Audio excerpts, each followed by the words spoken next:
"Ha!" said an old sailor with a sigh, as he looked out over the sea. "A sad night, a sad night. The lady in the lantern's out." The lady in the lantern? What do you mean? "The light out yonder." It's from the lantern of some fisherman looking for something he has lost. Never a fisherman nor a soul either would venture there tonight. What is it then? The Lady of the Lantern. Winter can bring some really big storms here in St. Ives. This particular year, storm followed gale, just pounding these rocks here on the island. And the townsfolk knew it would only be a matter of time before there would be a disaster on their shores. Then one night, when it's blowing up for this really dirty night, when the rocks were just shuddering under the impact of huge waves, the air filled with plumes of spray, the townsfolk saw a schooner approaching the island in trouble. But when the captain saw his position, he did everything he could to try and save his ship. Sea anchors were dropped, but the huge rolling waves just dragged the schooner closer and closer to the rocks. When it struck them, there was an almighty cracking sound, the sound of timbers cracking, breaking, twisting, splintering, and the screams of sailors being washed overboard to meet their fate. Well, the townsfolk knew that any rescue would have to come by sea. Over the rocks, that was impossible. So a fishing boat was launched, and with great skill and bravery, the St. Ives fishermen, they rowed round and got as close as they dared to that brig, impaled on the rocks. A rope was passed between the two, and some of the sailors from the ship were pulled to safety on this fishing boat. When all of a sudden, this young lady appeared from the hold of the ship, clutching a baby tight in her arms. Well, the sailors, they begged her, they pleaded with her to pass the child to them for safekeeping, where she was next pulled to safety. But she refused to be parted from her child. And at that very moment, the ship lurched, began to swim like a pendulum, causing everyone to hold onto the railings.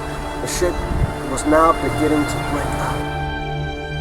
Well, that caused a change of heart, and quickly the sailors agreed, and the lady, with her baby tight in her arms, was lowered into the water with a rope around her waist, where she was hauled towards the fishing boat. And on that passage, she fainted. And when her limp body was hauled onto the deck of the fishing boat, there was no sign of her child. His body never recovered.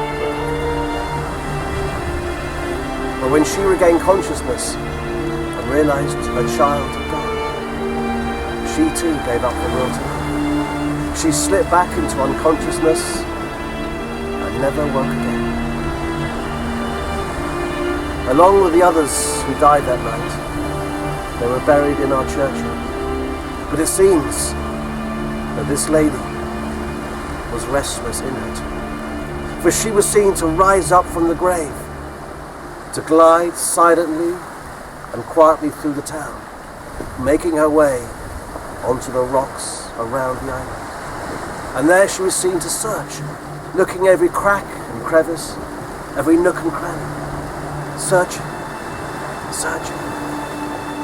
And the townsfolk, they reckoned she was looking for her lost child, so they too could be together once more. But if anyone got too close, she would just vanish. And when the nights were dark and stormy, it appeared that either her hands seemed to glow, or she carried a lantern as she continued searching. And so she became known as the Lady of the Lantern. And her sighting, as time passed, became a superstition that it spelt a disaster that would happen on the rocks that surround the island. An old tale to pass away the winter's night, trifle.